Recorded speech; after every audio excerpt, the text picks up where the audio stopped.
Print এবং electronic মিডিয়ার সম্মানিত সাংবাদিকবৃন্দ, আপনাদের সবাইকে জানাই আন্তরিক অভিনন্দন ও শুভেচ্ছা।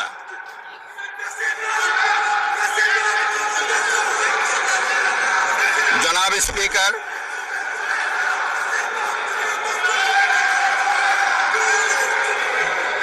ত্রয়োদশ জাতীয় সংসদের এই উদ্বোধনী অধিবেশনে বাংলাদেশের ইতিহাসে এক ঐতিহাসিক মুহূর্ত।